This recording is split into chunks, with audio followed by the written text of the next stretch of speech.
we are so excited to have Bruce Hall here. And Bruce Hall is a photographer. Boy, he came into my consciousness probably 15 years ago, I would say, and I knew of his photographs. They were surreal. They were powerful. Their use of metaphor was, to me, it was kind of unprecedented. And then, it's funny, the things that reappeared in his work over and over were just striking to me. There was always water, and but it wasn't like pretty images of water. The water always looked to be like overstimulating your senses.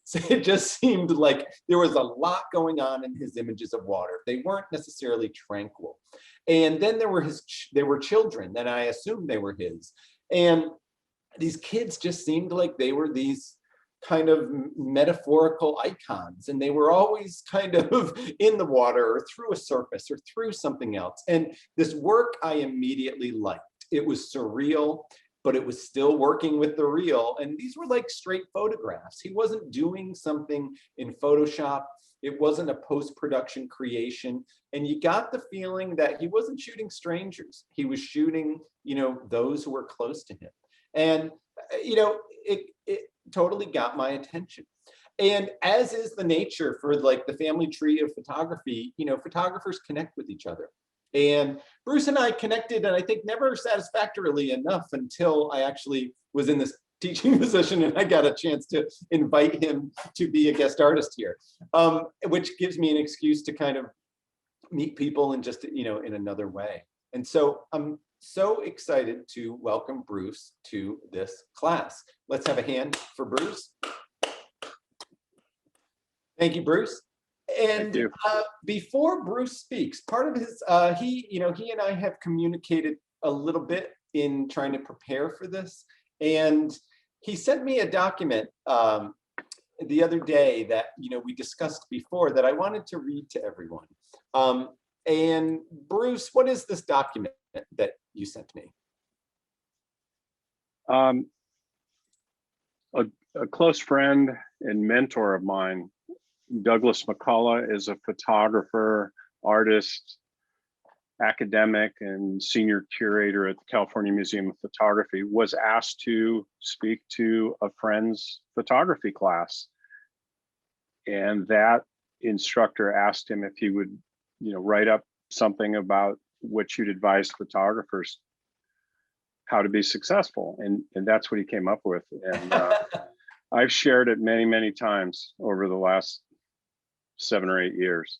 Yeah, I will read this to you all now. Advice for success in photography. Be well read. Be curious about everything. Look at art constantly and look at art constantly. Figure out who you are.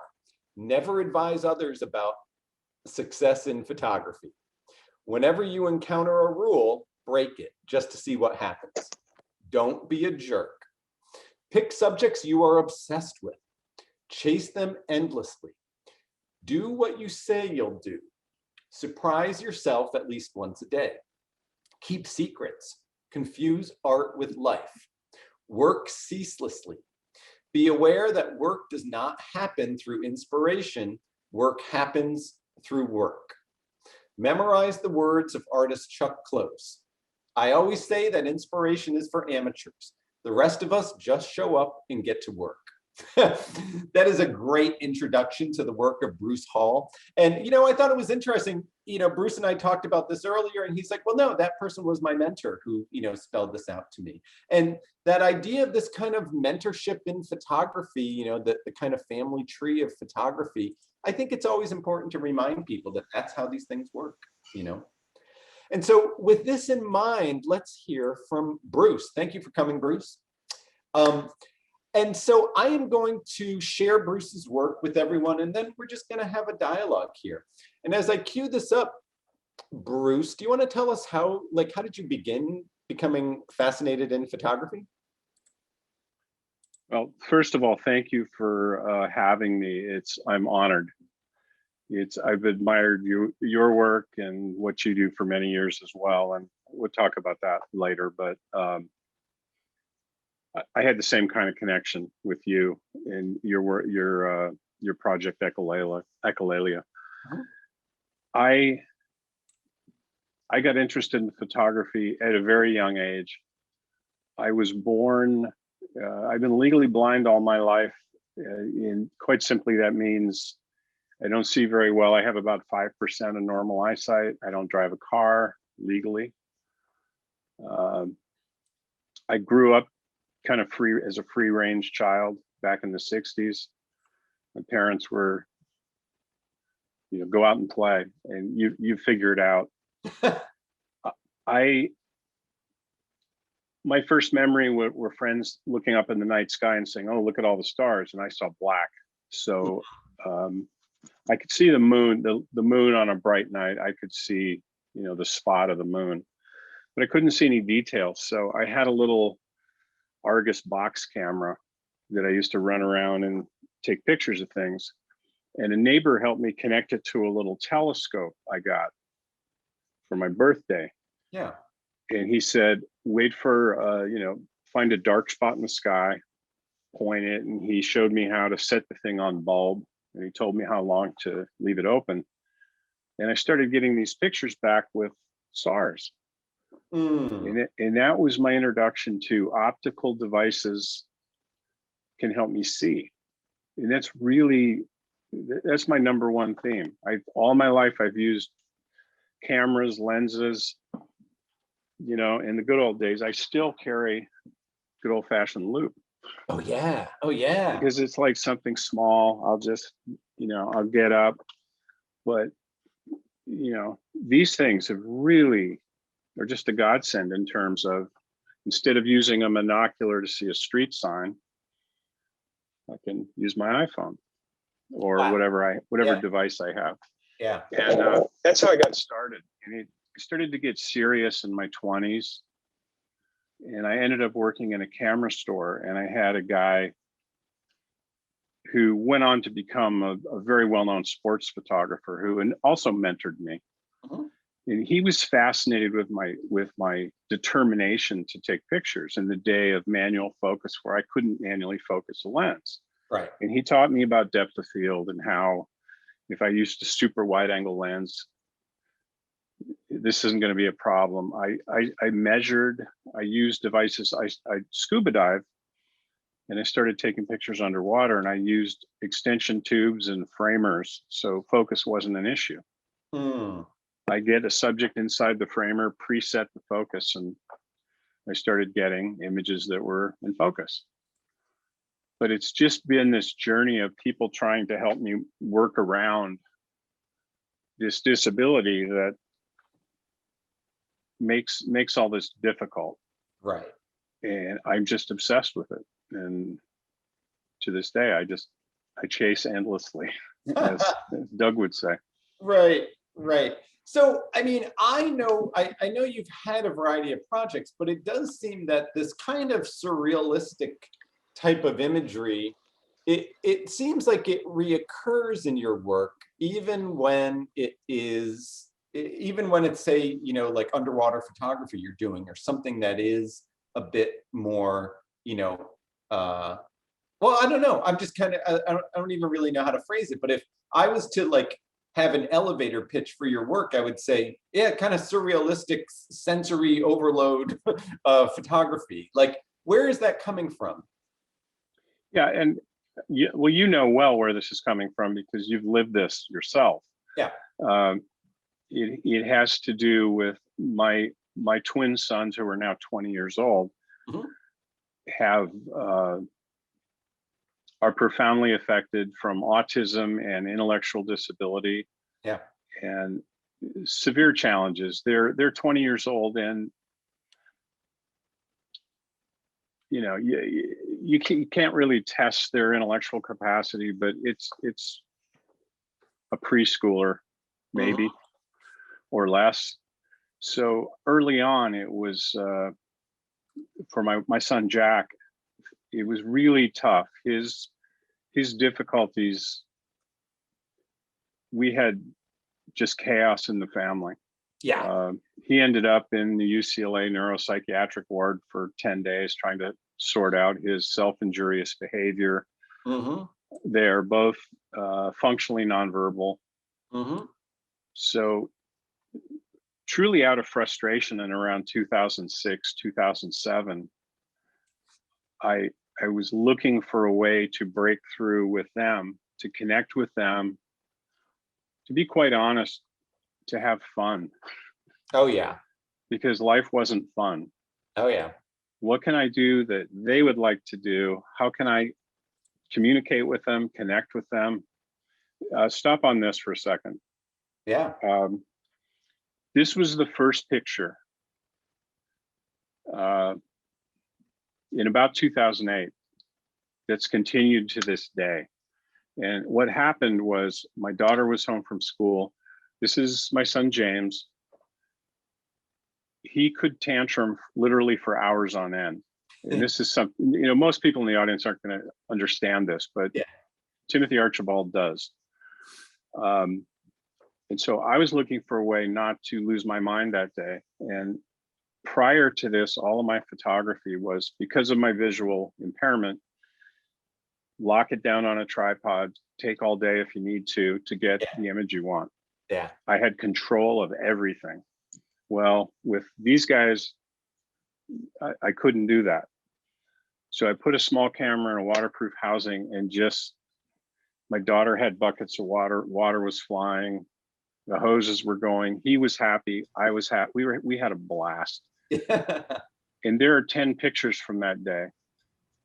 That night I looked at them and all I could think to myself was, what the hell just happened? Right.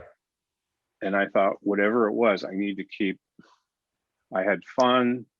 I love these images. Nobody else, you know, I didn't show these to anybody for a couple of years after that. Yeah. Because I thought it was too personal. It was, you know, it's my family, it's my children. It's chaotic, it's crazy. And yes, it's overstimulated. Yeah. And I got a call from Douglas McCullough, who was curating a traveling show called Sight Unseen. He just joined us. Oh, he did. Yeah. Watch what you say. He called me, and he just joined us. Yeah. Yeah. I was in another meeting. Yeah, we read your, I hope you don't mind. I called to ask you if it was okay to read Advice for Success in Photography. Yeah, sure. It's too late though. They love it. Yeah, it already happened. All right. So he was doing a show at UCR, California Museum of Photography, curating a show of blind and visually impaired photographers, and asked me if we could meet. And he took a look at what I had to show him. And it was mostly my underwater photography. And he liked some of it, but he saw a few of these. Mm-hmm. And he loved some of these images, and ended up putting, I don't know if it was three of these ended up in the show. And he just encouraged me constantly, just keep doing what you're doing, which has led to this, 12-year obsession with photographing everything they do, everything I'm feeling. And that's what really this comes down to, is connecting with them, studying, learning to communicate. And there's a lot of collaboration here. And many of these photographs, at first glance, they are not what you think, like this. I know, Timothy, when you see this image, how do you read it? Well, I am a photographer, and so unfortunately, I'm always trying to figure out how something is done, you know what I mean? Which kind of keeps me from just enjoying it sometimes. But I would say it is not underwater. I would say it's a long exposure with glow sticks in a room. That's all I could. Okay. The colors, the mood of it, a lot of people see something, I don't know, like a dark mood maybe. Yeah. What this is about, this is actually, I was just the assistant. James made this photo. Oh, really? Yeah. James would run around all day long, nonstop. Timothy, you know about this. Just chaos, a lot of screaming, a lot of tantruming, except one time a day in the bathtub, he would slip into the water and almost go into a trance. He was so relaxed and mellow. Yeah. And so my wife and I sometimes we would fight over who's going to give him a bath, because you could just enjoy him relaxed. Right. Right. And at this point, he didn't have any words. And if he wanted the light off, he would point at the light switch and sort of grunt at me. So I turned the light off, and I had this bright idea. I use these little underwater lights when I scuba dive, little fluorescent colored lights. Yeah. And so I gave him 3 or 4 of these lights, and he picked a couple of them, and he got in the tub and he just started swirling the lights around. So I got a camera, got in the corner of the bathroom, opened the shutter, and things started to happen. Yeah. And So I didn't know at the time what I was going to get. So this was, I'd get back and look, and I went, holy, something really great is happening here. Yeah. So that happened many, many times.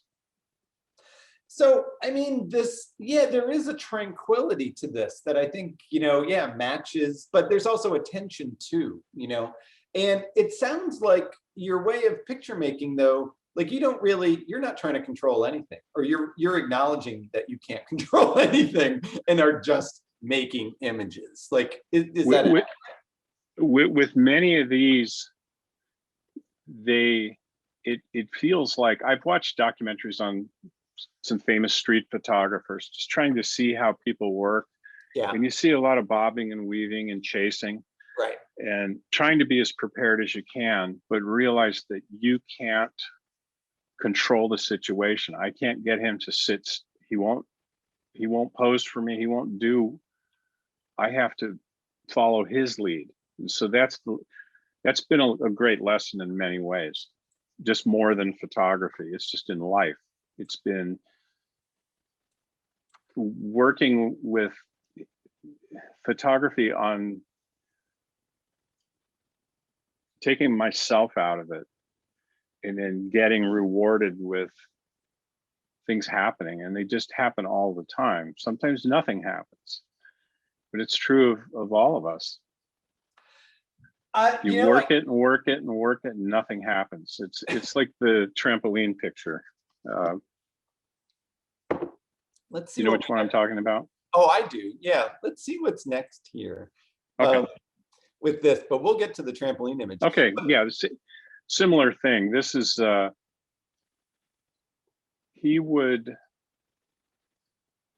James again.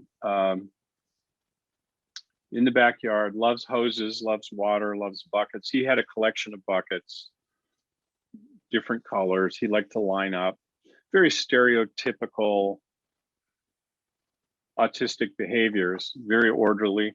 Yeah.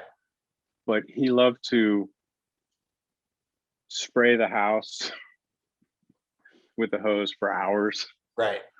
And just jump and run. And I have a fondness for bad lenses. Mm-hmm. I have a collection of very fine lenses, but I also have a collection of very crappy lenses that if you get them anywhere near a light source, they explode with,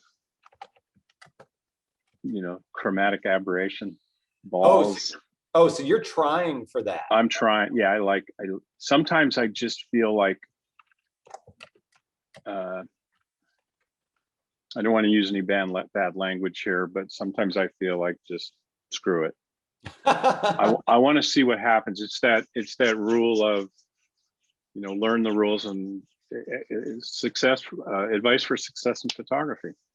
Yeah. Break the rules to see what happens.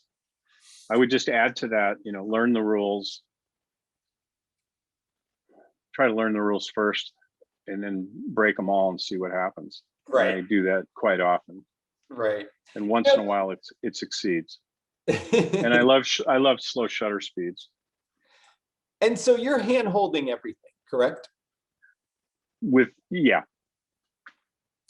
And you know, there was something that you brought out, you know, which your work reminds me of, in which is that idea that, you know, photographers traditionally feel, young photographers and mature photographers, that they need to like go to an exotic place to find a great story or have sensational subject matter to, you know, deliver the goods of like a documentary project. And what I kind of thought you were saying, and what I like about your work, is that the fascinating thing was right in front of you. You just had to figure out how to like pay attention and listen, I think, and kind of let it like steer you. Would you say that's accurate? Yes, and my wife, in our book, our autism book, my wife actually wrote about that. You know, early on, my frustration not being able to do many of the things, because we had just caretaking duties on steroids. Oh yeah. So it didn't allow me to do many of the things I did before that. So it's like that first picture we looked at. That day was literally out of, I can't truly be honest publicly about how I was feeling that day, but it was very negative, and it was just finding a way to break out of my dark place. Yeah. And it just exploded. So yeah, it was like turning my everything about what I was trying to do, just turning it on its head. And then realizing that, yeah, I mean, you hear that all the time, is that, you know, look in your backyard. Well, it's true. Oh yeah. Yeah.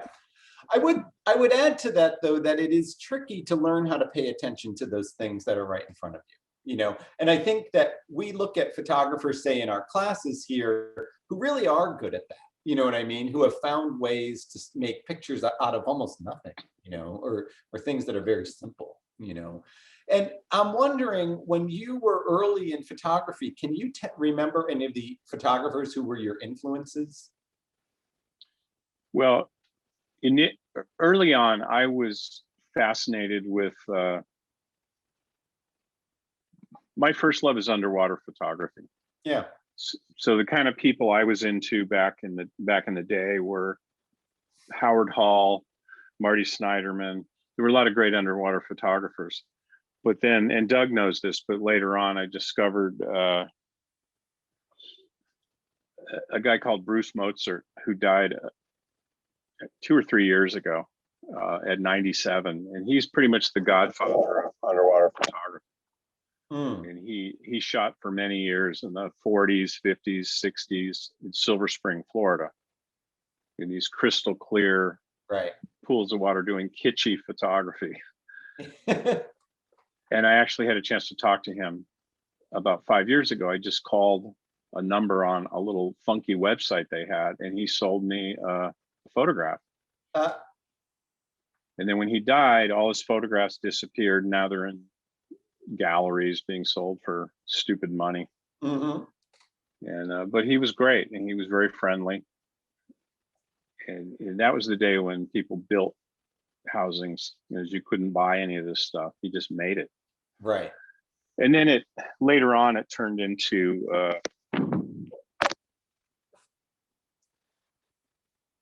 I think probably 10, 12 years ago, you know, getting to know Douglas McCullough, I think I called him one day and asked him, you know, I don't have time or the desire to go get an MFA.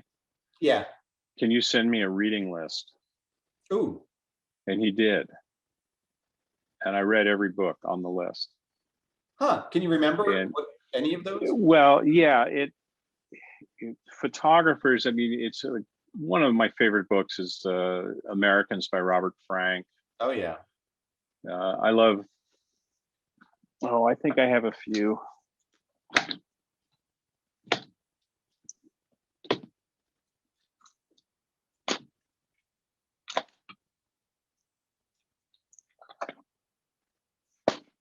I'm a big fan of Sally Mann. I have a long list. You know what? I'll make up a list and send it to you. Off the top of my head, it's just I have 100 photography books, and I've always loved looking at photographs. Oh yeah. Just obsessively. Right. And I'm a huge fan of, I've become over the years a huge fan of snapshot photography, Hmm. street photography, Winogrand, all the famous street photographers. Right. But just, I love movement. I love chaos. And Yeah. then I have a deep respect for serious, great portrait photographers. And I have an appreciation for commercial photography. Hmm. Whenever I look at a photograph in a magazine or a commercial, I look at and sometimes I'm blown away by, the skill and the quality, something that you do for a living. Hmm. And I know that most of the time it's a job and you have people breathing down your neck, but every now and then it's like anything else. You make some good art that happens to be attached to a commercial venture. Yeah, Sometimes. Hey, we have a question here that came in from Garion. He asks, do you find that your photography is more about discovery and finding that magic result? How much of your vision is pre-planned versus just discovered? I work in several different modes. It's like, I love nature photography as well. Those are pre-planned, lock it down, work it until you get what you want, but Right. lots of planning goes into that. And then underwater photography is a lot of pre-planning because things happen fast. So, but I have more control there than I do with this kind of stuff. But I've come to love this kind of stuff. I'm working on some images I have for a number of years with a small a camera that a Fuji X100S that has tactile controls on it. Mm-hmm. Sometimes I'll spend a day at preset at a very slow shutter speed with a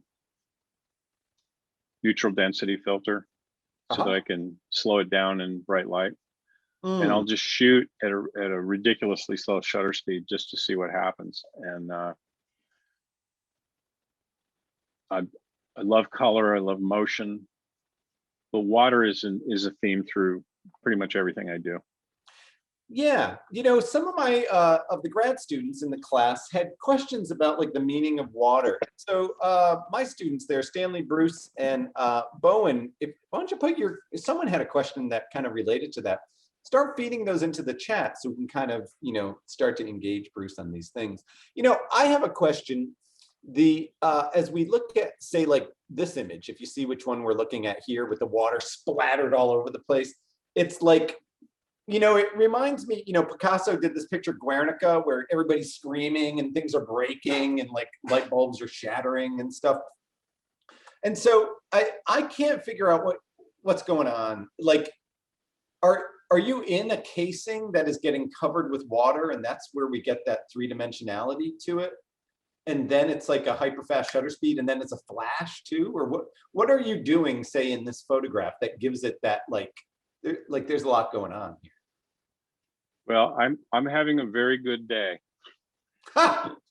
This is anyone that lives in Southern California. There used to be a water park called Wild Rivers.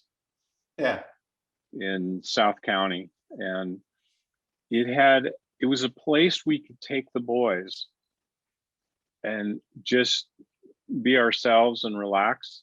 Yeah. Because there was a moat. They'd float around all day. They'd play in the water. They love water, and they fit in pretty well. We all have a good time. And there was this water tower, and this huge bucket of water would dump water down, and James would get underneath it, and I thought that's gotta hurt. So I tried it. Yeah. And I didn't really like it, but they're both, they connect with the world in sensory ways that most of us don't understand. And I thought, that's gotta hurt. And I said, is that, and you try to pull him out and he'd want to get back in. So he liked it. I'm not sure that in the image, you can't really tell that, but so I just started shooting it. And I do want to make a comment about some of these images. We talked about shooting an image and post-processing. I have two people who've been a great help to me over the years. I have a printer named John Hesketh, who's a master printer in SoCal, who's been a great help to me. And Doug McCullough has helped me with a great number of images in post-processing adjustments. Mm-hmm. And sometimes quite amazing. He's quite an artist when it comes to Photoshop layers. And so there's been work, not altering the image, what you see, but adjustments that really help the images pop. And sometimes we'll talk about color, and he's been very generous over the years. Yeah. Helping me with that.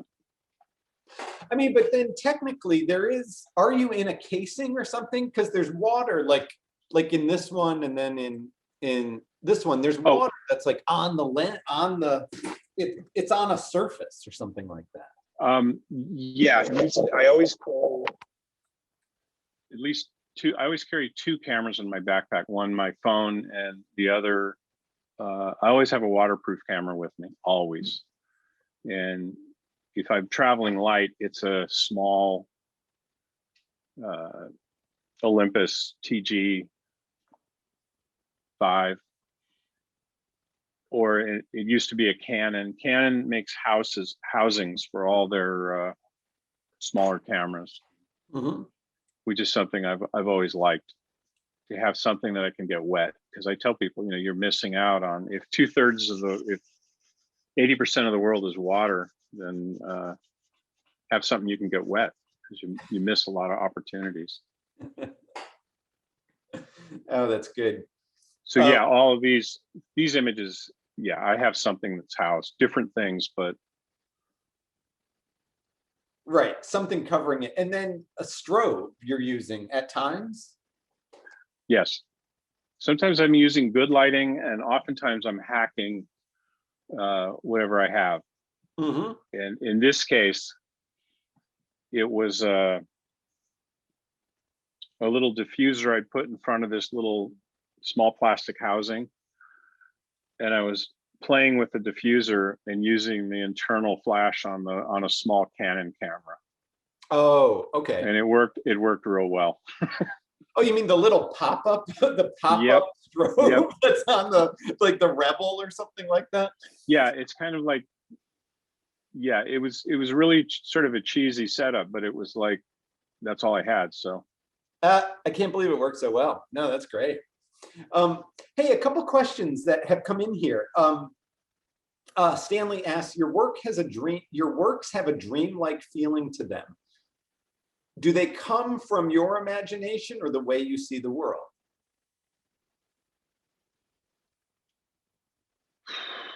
a friend once wrote of me that I see things twice, because she wrote this essay, a dive trip, where I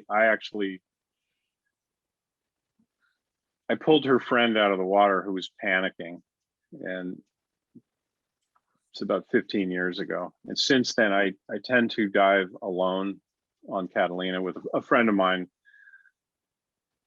an old friend who has a dive shop there. He for photography, I tend to want to be alone because I don't scare all the animals away and that kind of thing. But it's that idea of I'm chasing what I'm feeling and what I think I'm seeing. Sometimes it's what I'm seeing, and sometimes it's what I think I'm seeing. But over the last decade, it's become more of what I just get in a mode or a feeling and start chasing it. And working it to see what I'm, and it literally is a joy for me after the fact to see what happened. clearly, because I'm fortunate. If I get up, I can see clearly about 3 inches from my face. Mhm. So unlike many visually impaired people, and obviously a completely blind person, I can see detail after the fact that I didn't see in the moment. So in the moment, it's blurry impressions. I see colors and shapes, gross shapes. Yeah. I don't see any hard line. And sometimes I embrace that. I don't see any hard line, the movement, the chaos, just go for it. Yeah. Just Yeah. Yeah. No, that makes sense. Here's some other questions that have come in here.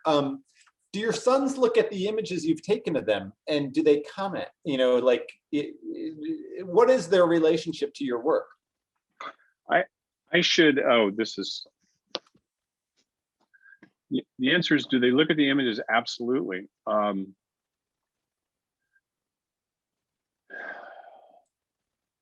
Both of them have iPads, and I have hundreds and hundreds of images on their iPads. And it's before Jack doesn't speak a word, never has, and probably never will, but he'll flip through images on an iPad very quickly, just flick, flick, flick, flick, flick, and then sometimes he'll stop. And over the years, that's how I've learned what they're interested in or curious about.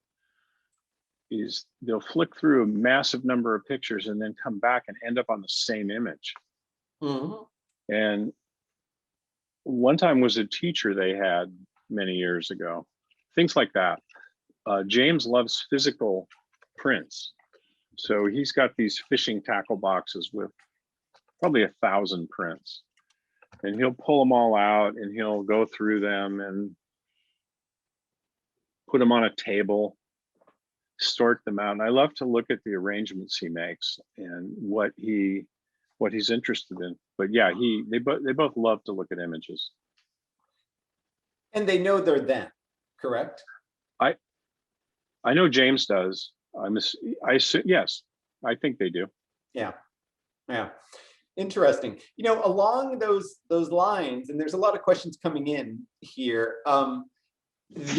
Someone asked, let me see, there was one that was more about your family.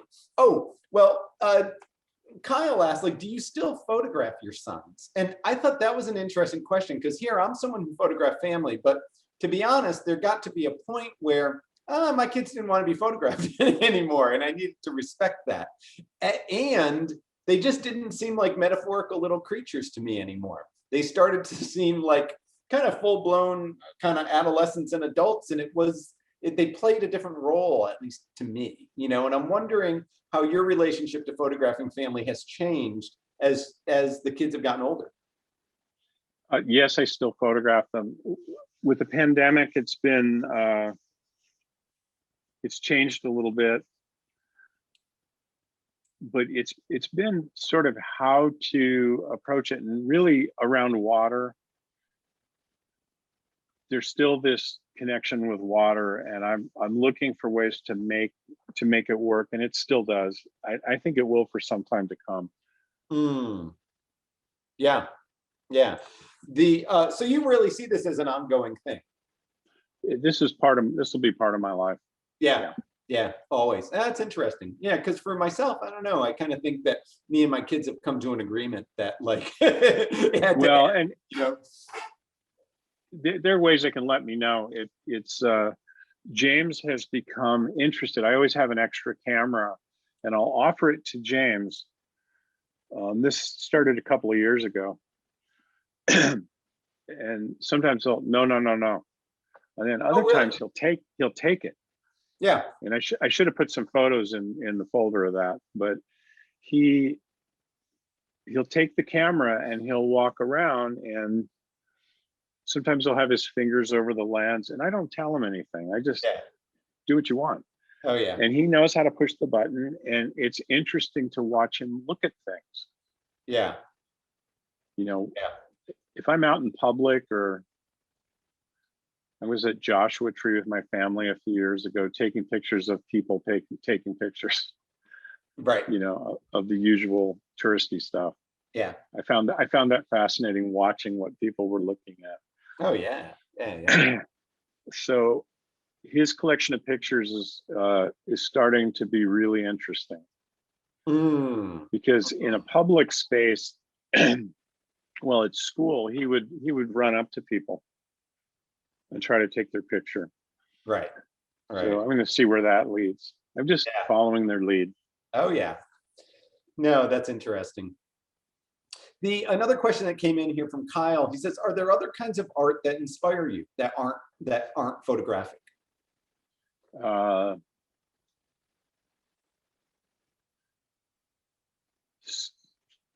Surrealist art. I look at everything, and I appreciate.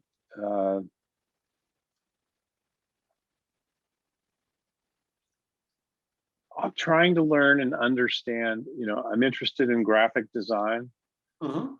because you know it's this idea, and I learned this during the process of the book. It's something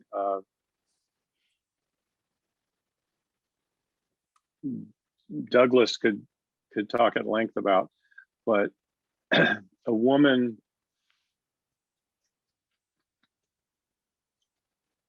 who helped us with the design. It's like you think you know what you want, and you think, well, I just want a simple. There's nothing simple about any of this.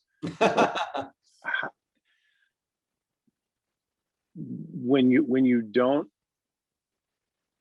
you're ignorant of the basics of these skills, you need to learn about them so you can begin to understand what makes good design, what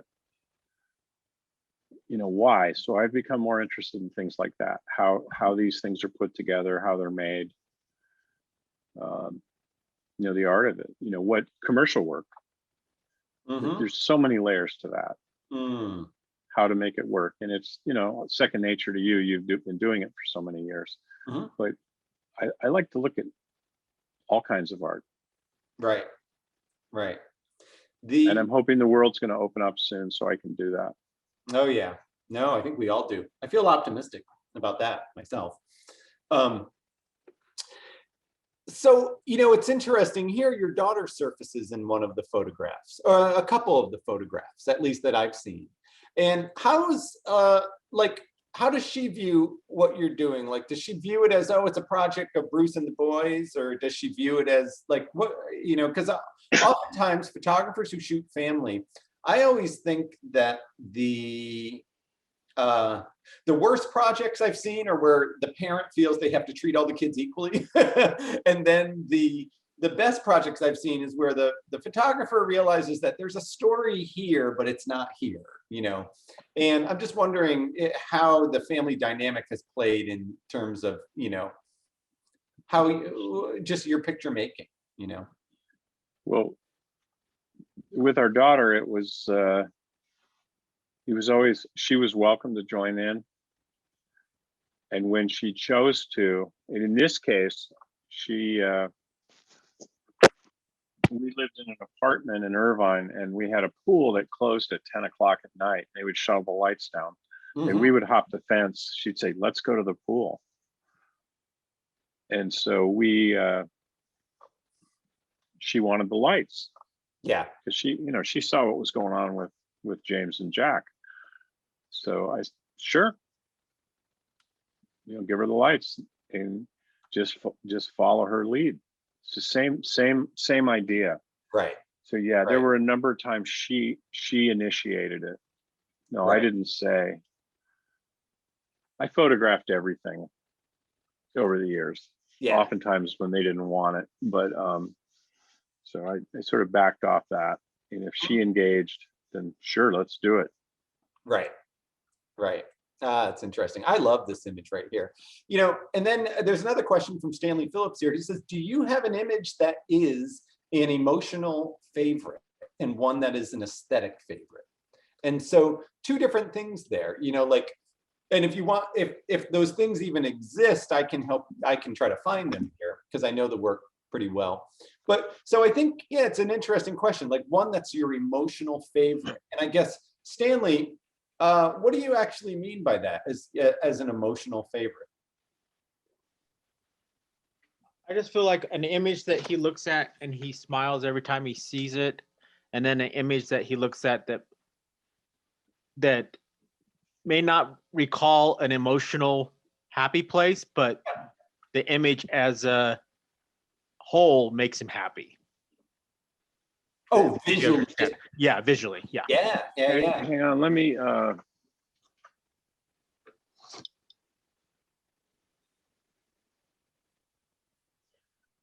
there's one I didn't put in here. It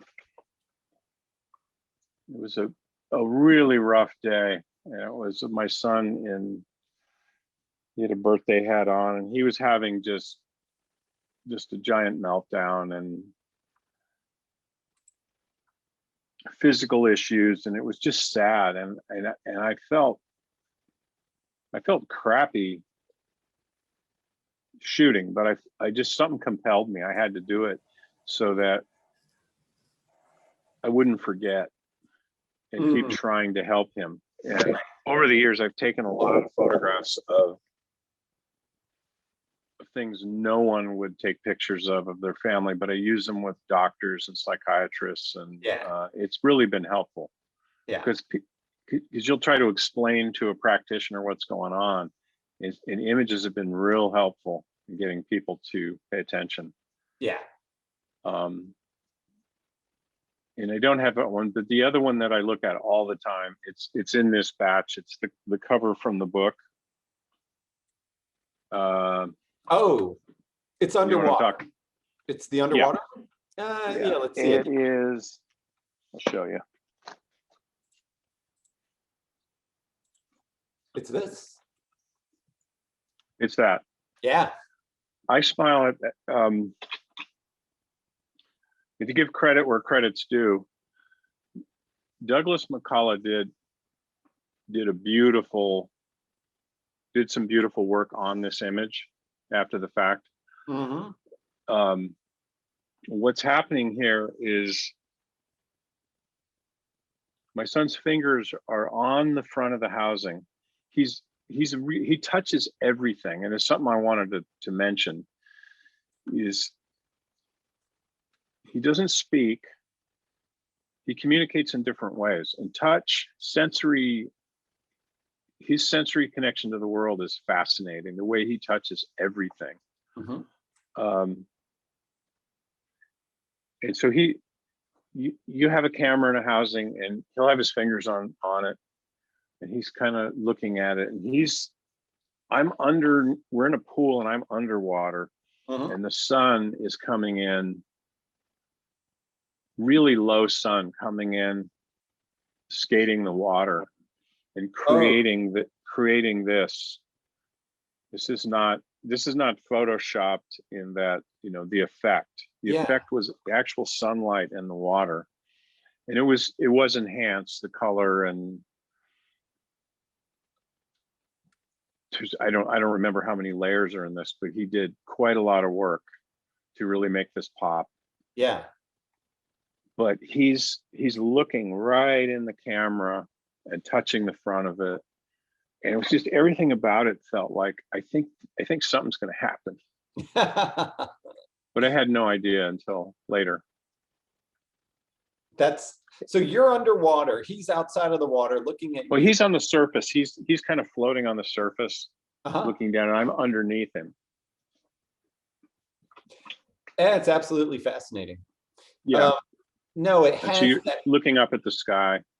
Yeah. Oh, so that's the sky. That's blue. And then it's not lit by strobe though, right? There's no strobe. It is. There is strobe. Oh, there is.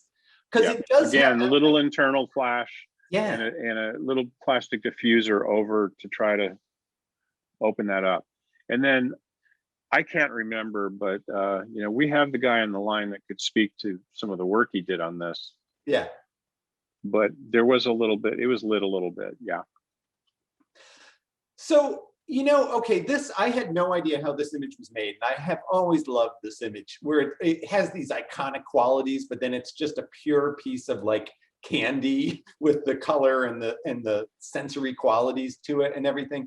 And so there is this idea that there are these pictures where you're looking like water becomes like a sheet of ice in your photographs. You know, water isn't, it's not tranquil, you know what I mean, in your pictures. It's either frozen or it doesn't appear at all, and then the figure's there. And so, I mean, as you're talking about it, I think it's a little clear. There's probably technical things that are doing that, but what is the meaning behind a lot of this?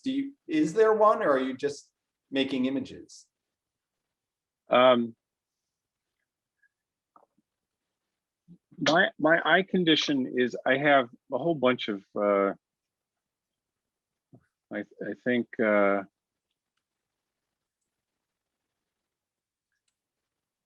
have a number of severe eye conditions, one of them being nystagmus, or rapid eye movement that's uncontrolled. Mhm. So people ask me, you know, aren't you afraid of scuba diving? And I said, no. Well, what about sharks? Not afraid of sharks. I'm afraid of cars on the freeway. I'm really uncomfortable in cars. Right. To the point of, Yeah. in the water, when I'm in a swimming pool or I'm in the ocean, it's the most relaxed I am in my life ever. If I'm, 40 feet underwater, I really feel good. Right. So part of that is here. They love the water. We got them in the water as babies. They could spend half a day in a pool and splash. And it's my sanctuary. Right. I spend hours in my pool just looking at day and night, playing with the ripples of water, the way light bounces off it. So it's just, I feel good in the water. I love the look of what light does with water movement, everything about it. It's just, it's my thing. Yeah. No, that explains it. I'm going to backtrack on a couple images here that kind of seemed like a little series after this picture of your daughter. So, as we're looking at this work here, are there times that you made like these kind of liquidy looking photos and then you moved on to making the kind of hyper real photos? Or are you doing all these different things at different times? Like, what is the scope of the work we're looking at here? Is it like 20 years, or is it, do you see where I'm going with that? About 15. Okay, 15 years. So like, but doing everything all the time. Oh, really? Yeah, it's just experimenting. Right. It was definitely an obsession. It was just shooting. I mean, after, like you initially bring things into Lightroom or whatever you use. Yeah. After lobbing, half of them immediately, because it just, you feel like they're crap. Yeah. I still have 400,000 images and 100 hours of video. Right. And so it'll take me 10 years to go through what I have, because I'm constantly, some of these images, I went back and looked at the day. I've always keyworded and cataloged so I can find things. And it's fascinating to me to go back and look at one image and then look at, basically you're looking at the contact sheet, even though it's digital, you look at 20 images or 50 images that you took around it. Yes. And it's like, wow. And what's interesting too is I remember the moments in such detail. So I feel like I'm a pretty visual person, because text has always been a real challenge for me. Right. I've always loved images and drawings and paintings. Yeah. One thing I was going to ask you, and I posed this to all guest artists really, is because everybody's like, the role of photography in everybody's life is different. And some people, the challenging thing, I'll rephrase this, the challenging thing for students upon graduation, I think, is finding how to stay a creative force and then make a living. And some people want to work commercially, and some people want, and that's almost like their, you know, their art. And then there's other people who, you know, they separate the two. Like for myself, I have my own personal projects, but then I do work commercially. And to me, it almost seemed like with you that the work really existed in just this kind of art thing, you know? And I wondered if you wanted to talk a little bit about just how that fits into your life. And do you do something that's non-photographic for a living? Is that correct? Yeah, I've done a number of things in my life. I was a musician in my 20s, sold electronics in my 30s, and was a teacher in my 40s. Due to my eye condition and, you know, a neurologist telling me I really had to ease up on what I was trying to do. It was causing damage. I don't want to lose the little that I have. So I've been doing a lot of advocacy work in the last 10 years. Yeah. Lots of Zoom these days. Yeah. Yeah. But I've also been interested and had a few opportunities over the last 10 years. I've been in a couple documentaries. Right. You know, had an opportunity to shoot for a medical company called Whole You, and I called my friends and said, you know, this is, I when I hit 50, I wanted to try anything, see what I could succeed at. You know, I don't mind failing. I'm not afraid of that. Yeah. And so they offered me, they wanted to cart me around downtown LA at Ciclavia and see what I could shoot.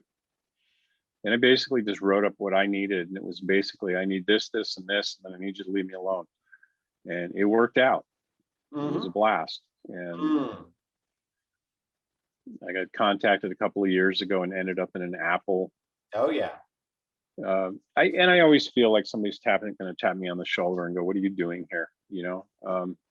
And I tell people I'm doing what I want to do. As far as if I were a commercial photographer, I don't know that I'd want to do that. But if I did, I'd find a way to at least some of the time. You know, sometimes you have to just make the time to do what you want to do.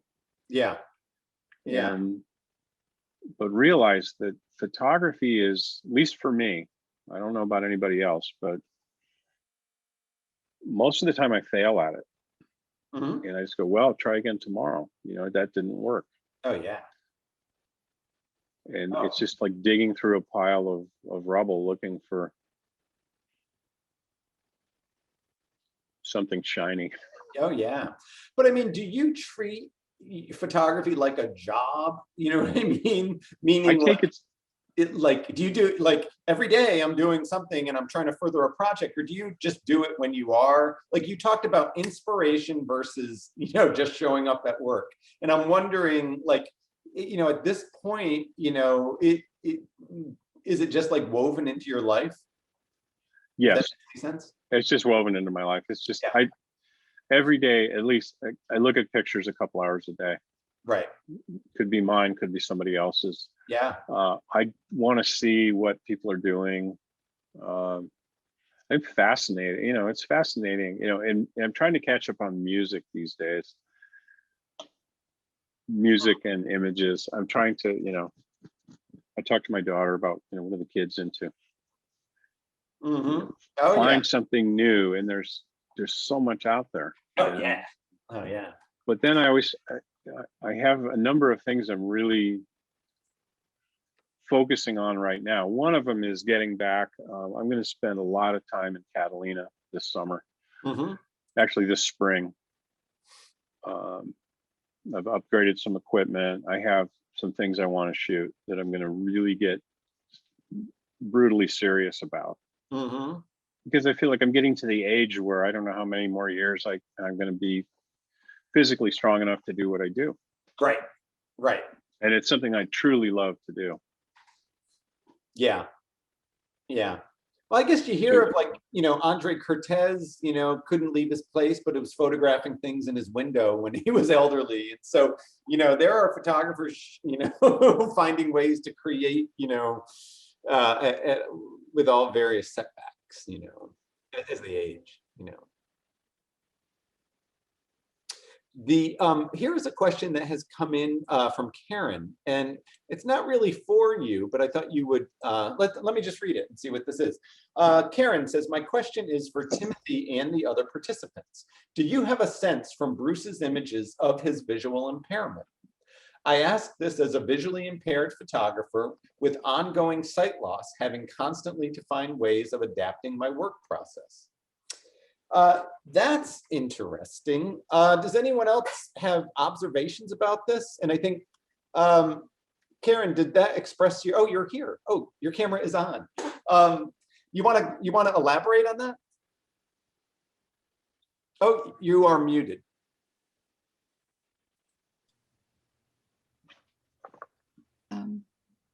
Hi, everybody. I'm speaking to you from Cambridge in the UK.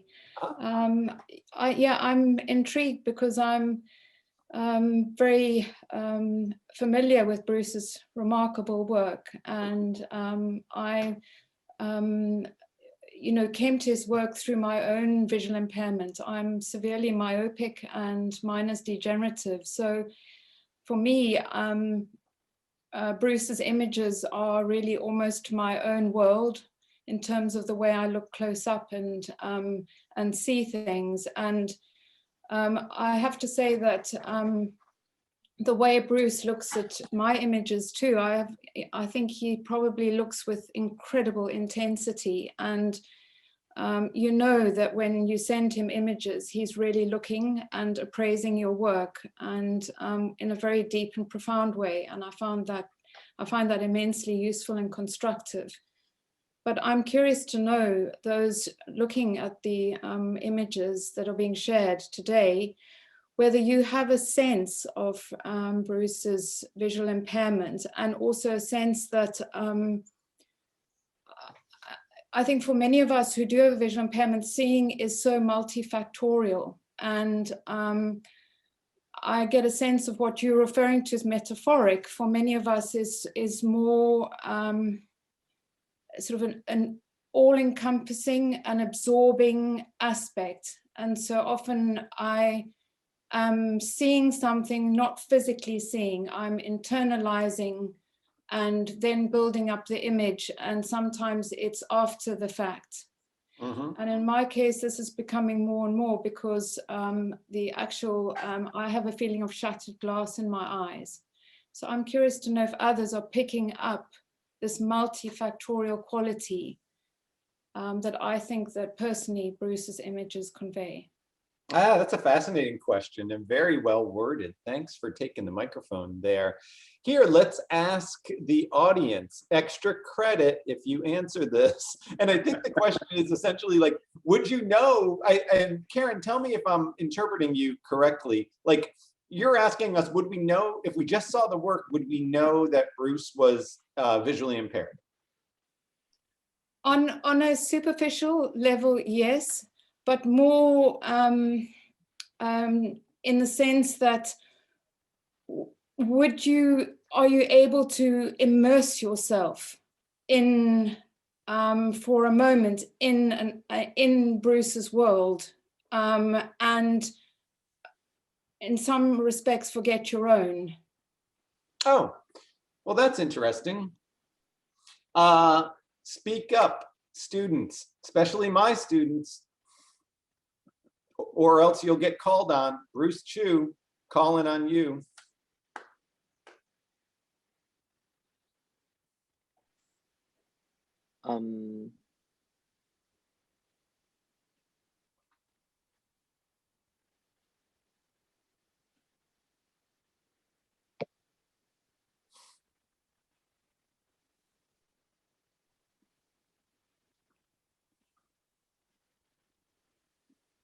You can think on that, Bruce. Let's see. Stanley, did you have an answer on this? Oh, were you asking me? Oh, no, Bruce Chu. Okay. No, not Bruce Hall. No, no, you don't have to answer about your own work. No, Bruce Chu, one of my students. Stanley, you had an answer here. Do you want to speak up? Yeah, I do think that it does look representative of either of how Bruce, I mean, speaking if I didn't know Bruce and what was behind the images, I would think these are representative of something. I don't know whether it would be visual impairment, or in his son's case, any kind of mental impairment. I wouldn't know, but it does speak like of something. Like there's something like a cloud or something that is keeping me from seeing these images clearly. And I wouldn't be able to put my finger on it, but yes, I would get that feeling from it. Interesting. Anyone else? Oh, see, Kyle says, Kyle, you want to speak up here?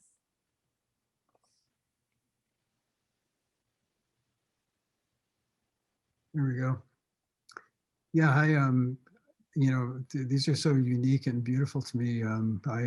I don't see the world in this way, and they're so unique. They're magical to me. They're really wonderful. Interesting. Interesting. Oh, and then Sarah Lindley from the school here. Sarah, I'll read your, do you want to speak or you want me to read this? Hi, Timothy. This is Sarah. Hey, Sarah. Yeah, I can read what I wrote. Sure. Hi, Bruce. Really love your Hi, images. nice to meet you. Nice to meet you Thank too. I was saying, if I didn't know you had a visual impairment and I saw your images just first glance, I don't think I would necessarily know that you do have a visual impairment. I would think this is your style and this is your way of presenting images. But because I do know this, I feel like it does allow me to see how you perhaps see the world. But more so as a person who, before I worked with college students, worked with elementary age students with autism, many of them with pretty severe autism. I feel like it also really shows me this world of how your sons see things, and then the way that you guys connect with one another. Yeah, it's wonderful. Which is, yeah, I think for our close-knit group of people like Pete Eckert and Alice Wingwall and Sonia Sobratz, three blind photographers that are dear friends. We want people to look at the work first. It's almost better sometimes if people don't know. Mm-hmm. And for me, these images are about connection and love and sadness and every layer of human emotion. It's finding a way through a connection. And there's pain and sadness and humor, and just I love watching them, the way they interact. That's Halloween. Oh, let's see. Oh, yeah, that's Halloween for sure. Yeah. And I've seen some of Timothy's personal work. I can relate to around Halloween time on your Instagram. Yeah. It's interesting. The one thing I would say to Karen's question there is, like, for myself, and this is just my opinion, like, I don't care about Bruce being blind. I don't care about autism. I don't care about any of those things. I'm fascinated in the photographs. That said, the reason I feel they're successful is that they are building a vocabulary that kind of surfaces. Like, there's issues of water, and there's issues of the color that's hypersaturated, and there's issues of these kind of things being out of focus and things being hyper sharp. And so all of these elements, as they're reoccurring, maybe they're due to the kids being autistic, and maybe they're due to his being blind. I don't think about that in a literal way, but I think it did allow maybe this to create a vocabulary which allows it all to be like this kind of I think it does allow you kind of, as Karen mentioned, like to get absorbed into the world of this, because the world suddenly has different rules and you get to learn about those rules as you see the body of work, if that makes any sense. But that is what I would kind of add to that. And I guess here from Stanley, he goes, to me, the visual impairment does not define the images, but it does add context to the narrative. That's well stated. That's well stated. Does that make sense to you, Bruce? Does that make Yes. Yes, it does. Yeah, no, it sounds good. So suddenly here's a black and white image. And it's funny, in trying to edit the images you gave me, I tried to keep it as kind of focused on a certain kind of way of looking as that I could, but then this one I kept coming back to and I didn't want to remove it. Where's this coming from? I do this rarely, but every once in a while, if I'm looking at something and I just, when I took this, there was something going on that I was not feeling good about. Mm-hmm. And I just stripped the image of color. And I felt that's what I was feeling at the moment. It's really that simple. Yeah. And it was very stark, and I thought the shapes and thought it lended itself to that. It's stark, it's less romantic than your other pictures, and it's less like surreal, and like we're looking at just like the water when you photograph it is sensual, and we see the blue sky and we see the sun and things are refracting, and it's kind of like very desirable. And then here we're just looking at some kind of dead potted plants against a wall, and you know what I mean, like suddenly we're in, and the sunlight is harsh and the shadows are contrasty. And yeah, and I wondered myself if like you're working on a series of images of this ilk, is this what's next, or was this just a one-off thing? There's enough work in a lot of different areas to create different themes, and it's something I'm I have the time now to work on. Yeah. And I'll see where that goes. Yeah. I think it would be, for me personally, I think it would be neat for Bruce Hall to come out with a series of pictures that don't look like Bruce Hall at all. You know what I mean? Like this, because it's clear that you can just do whatever you want. You know what I mean? You pretty much are at the place where you can just kind of define what you put out there into the world. Yeah, this is a little more somber. Mm-hmm. For sure. Just kind of to talk about metaphor, it sort of representing the wall. It's sort of feeling walled off from communication sometimes, Mm-hmm. and not feeling so connected, not feeling good about it. Mm-hmm. But on the road to you break through. Mm-hmm. Because what is life? Life Mm-hmm. is short. Find a way. Mm-hmm. Make things work. Right. And this was also one of those happy accidents, which happened to me all the time. That is a $200 Canon housing that I had accidentally pressed a macro mode button on the back of the housing. So the camera there were water drops on the front of it, and it started focusing on that. And I went, holy. And so I started taking advantage of that. This is a quirk in it's something I can do on my big rig, but I love the reflections in the water drops. Oh yeah, and you can see your sun upside down the way you see it in an 8x10 camera, in that one drop that's like in the middle, and the sun is like over his head. No, it's beautiful and metaphorical all at the same time. I had some question that just escaped me here. Let me see where I was going with this. Oh, so, here's a question. In class, we looked at some of the videos and we saw your ad that you did for Apple. And the students obviously always want to know, like, well, how do you get people to know about you?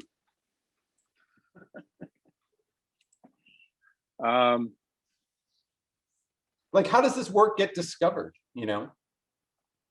Well, like I mentioned at the beginning of this,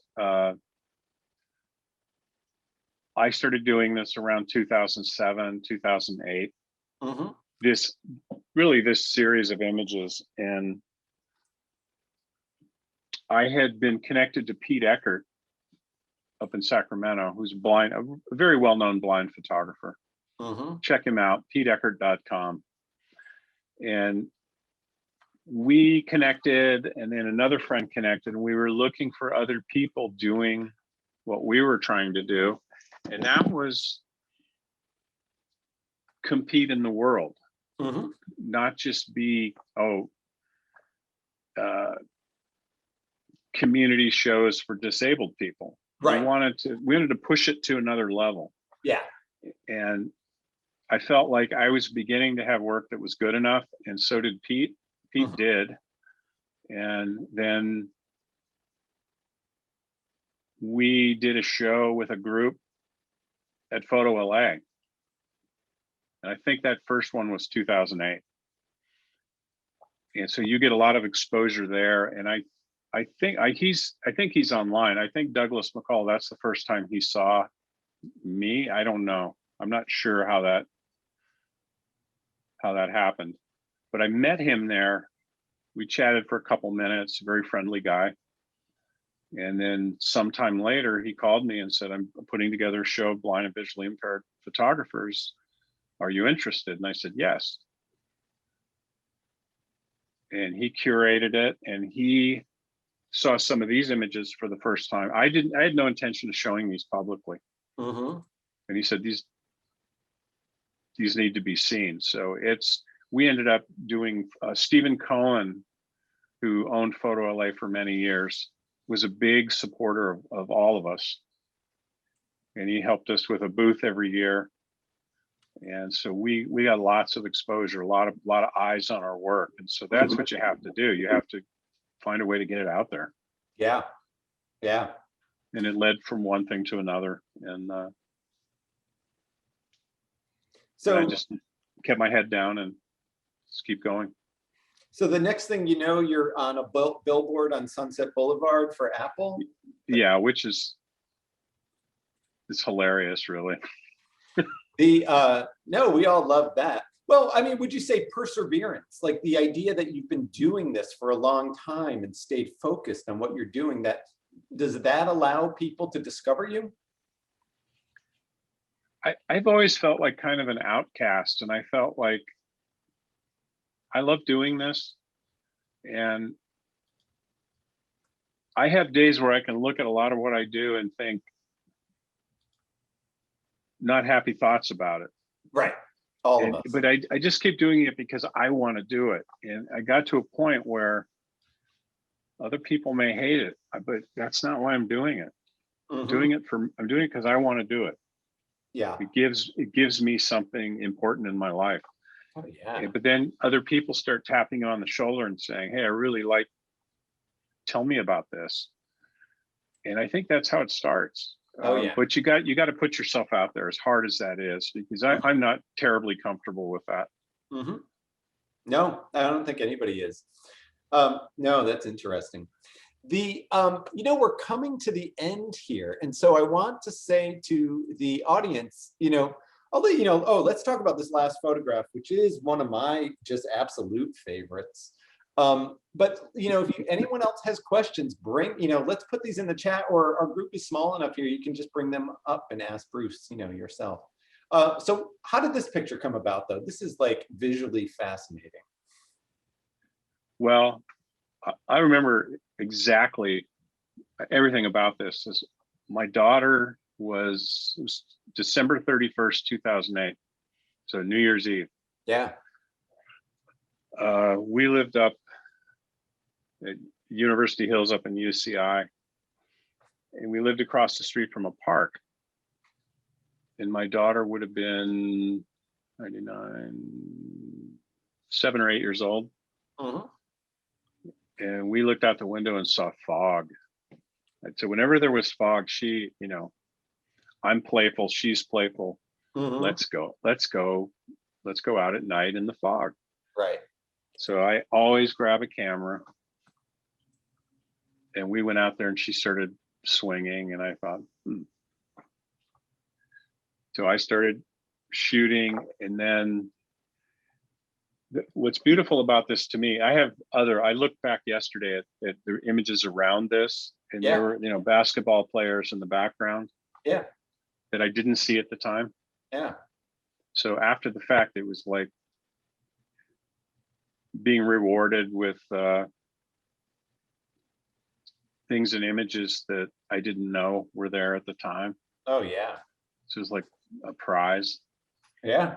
No, absolutely. And I just kept working angles and playing with it, and just blew me away. But I love fog. I love mist, water. Again, a water theme.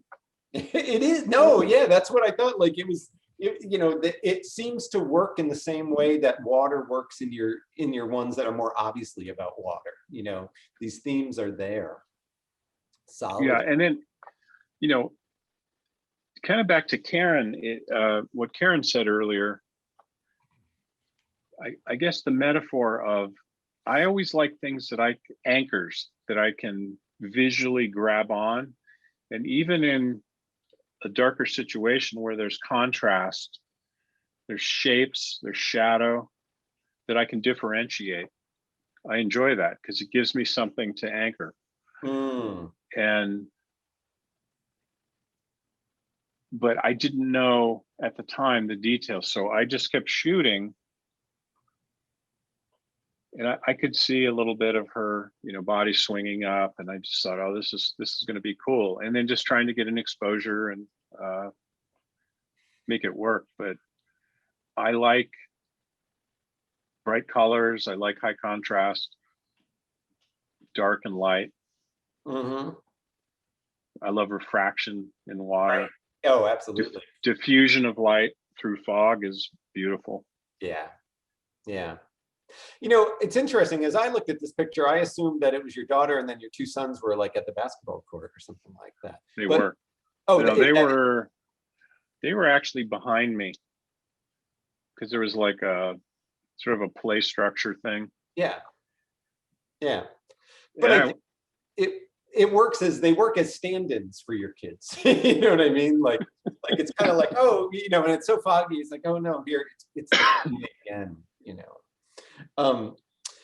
So we are just about out of time here. Does anyone else have any questions for Bruce, who has been so generous, revealing all of his secrets, technical and spiritual and emotional, all of those things. And do you have any final words, Bruce? I want to thank you and thank everybody else that tuned in today. And if you want to send me any questions people have, I'll try to answer them. I appreciate the opportunity. I really, I admire your work a lot and what you're doing, and glad you're teaching, because the world needs creative, engaged people who care about this. And that's you. So this has been a lot of fun. Oh, good. Well, thank you for participating.